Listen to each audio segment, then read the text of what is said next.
I have to ask how surprised you were at the outcome of this game, Nick. I was gobsmacked, shocked. I don't know that there have been 5 people more pessimistic about the Patriots in 2019 than me. And I was stupefied that they lost this game this way. Forget the Patriots part of it. They're 17-point favorites. That's the biggest upset in the NFL in 20 years. Not in Week 17, not in New England. Whole league, 256 games a year, 20 years. We're talking about over 5,000 games played. The biggest upset in 20 years was yesterday in New England. What was on the line? The bye, which we know. Canty, this is one of your, I would say, most basic points, but one of also the most important ones. Hell of a lot easier to win 2 games than to win 3. Hell of a lot easier with a week of rest, guaranteeing at least the divisional round in your building, if not both rounds in your building. And that is what New England has lived off of for a decade. Had a bye every single year since 2010, and they've made the conference championship game every single year since 2011. But it's not just that they lost this game in this context, but the way in which they lost. New England, since Brady has taken over at quarterback, 136 times they've had a 4-point or greater lead in the fourth quarter at home. They were 135-1 prior to yesterday. The one loss was the opening week game to Kansas City a few years ago. And they lost to Ryan Fitzpatrick after Brady actually did, driving down the field, to his credit. They had a good final drive of the game, or what could have been the final drive of the game. And then you don't just let Miami drive the field, Canty. It's 13 plays, 75 yards surgically. It's not one big busting coverage. Devontae Parker goes for 65 yards. No, they had one play in the whole drive greater than 10 yards. And that was the throw to Devontae Parker where he cooked Stephon Gilmore. Who you brought up before the show. He was giving him the work. The guy who I thought was Defensive Player of the Year through 15 games, not so much through 16 games.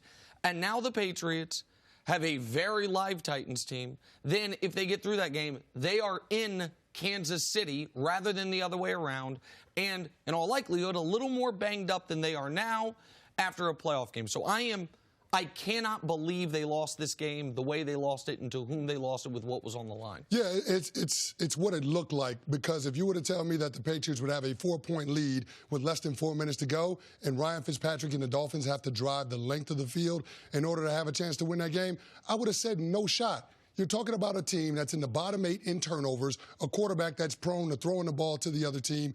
But to Ryan Fitzpatrick's credit, he played a clean game, and he's put his team in position to win. He threw a lot of 50-50 balls up there, and his receivers were able to come down with him, going up against what we have been calling the best secondary in football the entire year. Mentioned Devontae Parker. He had 11 targets, 8 catches for 137 yards, with Stephon Gilmore shadowing him for the majority of the game. So the guys that the Dolphins needed to make plays stepped up and made plays. And I guess the thing that shocks me the most, Jenna, is that the Dolphins' offense was one-dimensional.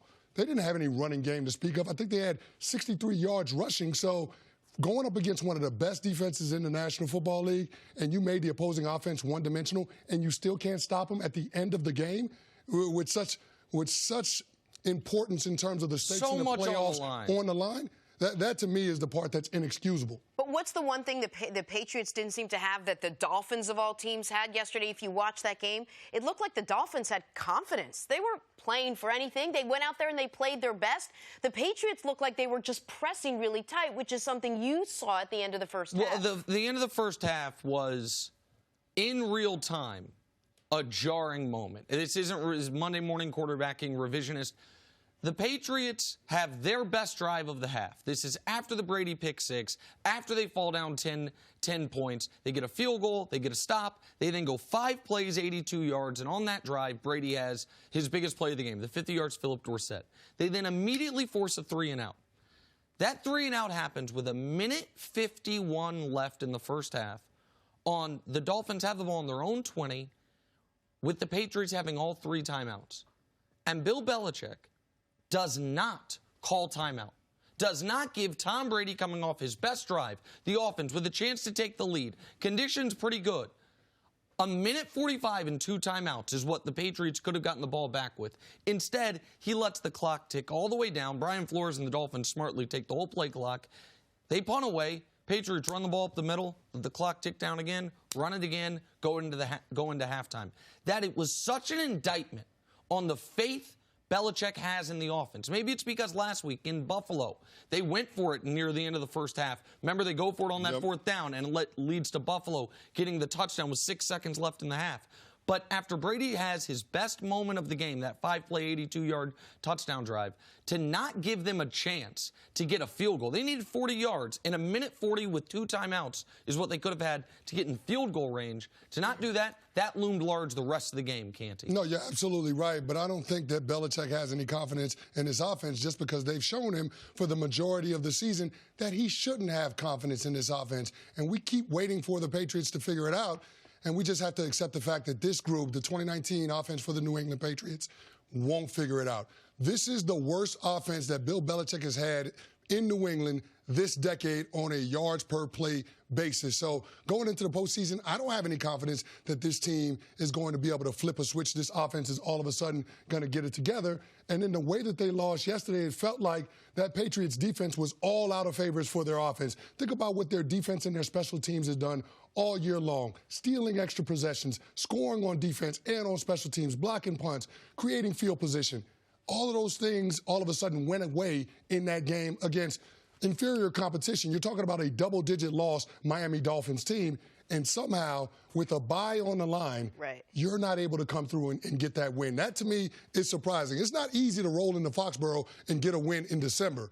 But the fact that the Dolphins were able to do that, that should be a flashing red light for the New England Patriots going into this wild card matchup with the Tennessee Titans team that's dangerous. And look at the difference between the way the Patriots defense played in week 2 when they lost to the Patriots and what you saw yesterday after week 2, after the 43-0 victory over Miami, some headlines about the Dolphins. Washington Post, 0-16 as possible. Miami Herald, worst team ever. Dolphins have become national joke. Forbes, Dolphins on pace for worst offense and worst defense in NFL history. That team just went to Foxborough and beat them. Executed a fourth-quarter comeback, had a pick-6 on Brady, beat the Patriots, and now New England's playing a wild card weekend for the first team in a decade.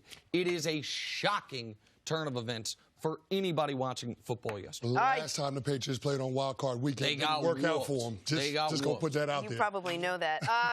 Thanks for watching. Subscribe here to get the latest from the show. Also, be sure to check out more of the best clips from First Things First, or go watch a few segments from our other shows on FS1.